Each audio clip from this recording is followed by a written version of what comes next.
Hello students, आइए start करें आज का सेशन। आज के सेशन में हम सीखेंगे वर्चुअल एड्रेस स्पेस। तो क्या है वर्चुअल एड्रेस स्पेस, आइए सीखते हैं। एक एग्जांपल से स्टार्ट करते हैं। सपोज हमारे पास एक बड़ी लाइब्रेरी है जिसमें बहुत सारी बुक्स शेल्व्स में रखी गई हैं और हमें वहां से एक बुक चाहिए। तो क्या करना होगा, हमें बुक ढूंढनी पड़ेगी उन शेल्व्स में से। बहुत टाइम लगेगा। तो बुक ढूंढने की बजाय क्यों ना हम लाइब्रेरियन को कहें कि हमें लाइब्रेरियन जो है वो बुक ला कर दे। तो लाइब्रेरियन क्या करेगा, लाइब्रेरियन हमें एक डेस्क दे देगा और उस डेस्क पे वो बुक ला के रख देगा हमारे पढ़ने के लिए। तो इस तरह से जो डेस्क उसने हमें दिया वो वर्चुअल एड्रेस स्पेस है। वो क्या है, हमारा वर्चुअल एड्रेस स्पेस। तो इस तरह से क्या हुआ, हमारा फोकस डेस्क पर है। हमें बुक ढूंढनी नहीं पड़ेगी शेल्व्स में से। इतने रश में से लाइब्रेरी के हमें बुक ढूंढने की ज़रूरत नहीं है। तो इस तरह से अगर हम कंप्यूटर की टर्म में इसे समझें तो जो बिग लाइब्रेरी है बहुत सारे शेल्व्स वाली, वो क्या है, वो रैम है, फिजिकल मेमोरी है कंप्यूटर की। और जो बुक हमने डिमांड की है वो क्या है, वो प्रोग्राम है जो हम रीड करना चाहते हैं, यूज़ करना चाहते हैं।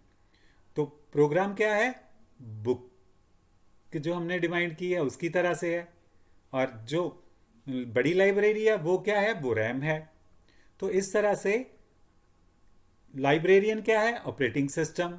जैसे लाइब्रेरियन हमें बुक ला कर देता है, इसी तरह से ऑपरेटिंग सिस्टम जो प्रोग्राम हमें चाहिए वो मेमोरी से लाकर हमें वर्चुअल एड्रेस स्पेस पर दे देगा, यानी डेस्क पर रख देगा। तो इस तरह से आपने देखा कि वर्चुअल एड्रेस क्या है, वर्चुअल एड्रेस स्पेस क्या है, ये कॉन्सेप्ट आपने क्लियर किया। तो क्या बेनिफिट हुआ, हमें ढूंढना नहीं पड़ा, ऑपरेटिंग सिस्टम ने हमें वो प्रोग्राम हमारे वर्चुअल एड्रेस स्पेस पे लाके रख दिया। आई होप कि आपको अच्छे से समझ आया होगा ये कॉन्सेप्ट। तो वर्चुअल एड्रेस स्पेस का इस्तेमाल सी लैंग्वेज में कैसे है ये समझते हैं। तो मैलोक फंक्शन क्या करता है सी लैंग्वेज में, ये हमें वर्चुअल एड्रेस स्पेस में कॉन्टिजियस मेमोरी लोकेशंस प्रोवाइड करता है। ये लगातार मेमोरी प्रोवाइड करेगा वर्चुअल एड्रेस स्पेस में। मींस मैलोक फंक्शन हमें वर्चुअल एड्रेस स्पेस ला कर देगा। ये it doesn't guarantee physical contiguity in RAM. Virtual address space is provided by the operating system. तो ऑपरेटिंग सिस्टम हमें वर्चुअल एड्रेस स्पेस प्रोवाइड करेगा, जैसे हमने पहले भी जाना। तो मेलोक का क्या काम है, मेलोक फंक्शन हमें वर्चुअल एड्रेस स्पेस में कॉन्टिजियस मेमोरी लोकेशंस प्रोवाइड करेगा। और उन मेमोरी लोकेशंस को हम इस तरह से इस्तेमाल करेंगे जैसे हम एरे इस्तेमाल करते हैं।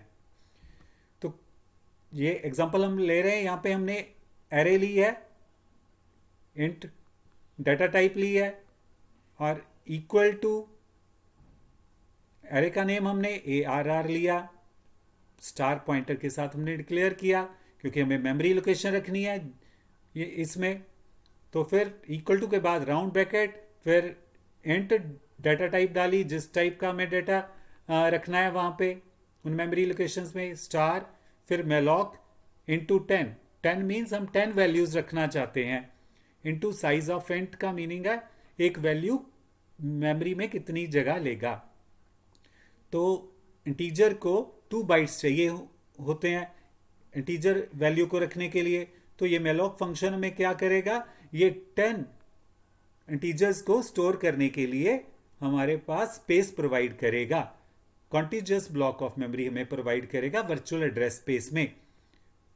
और इस एरे को हम बिल्कुल उसी तरह इस्तेमाल करेंगे जैसे हम नॉर्मली एरे को इस्तेमाल करते हैं। कैसे, एरे का name square bracket 0 square bracket close, 0th index पे जो वैल्यू होगी वो हमें मिल जाएगी और फिर 1 इंडेक्स पे जो वैल्यू होगी वो मिल जाएगी और इसी तरह लास्ट इंडेक्स हमारे पास क्या होगा, एरे 9। तो इस तरह से आपने देखा कि वर्चुअल एड्रेस स्पेस क्या है और सी लैंग्वेज में मैलॉक फंक्शन जो है वो हमें डायनेमिकली मेमोरी प्रोवाइड करता है वर्चुअल एड्रेस स्पेस में। तो उसे हम एरे की तरह ही इस्तेमाल करते हैं, जैसे हमने बताया कि एरे को कैसे यूज़ करना, एसेस करना है। तो इस तरह से आज के सेशन में आपने क्या सीखा, वर्चुअल एड्रेस स्पेस और मेलॉक फंक्शन के बारे में। तो आज का सेशन यहीं पे स्टॉप करते हैं, मिलेंगे नेक्स्ट सेशन में नेक्स्ट टॉपिक के साथ। Till then have a nice time, thank you, bye bye, and keep on watching our channel and please subscribe our channel also. Thank you.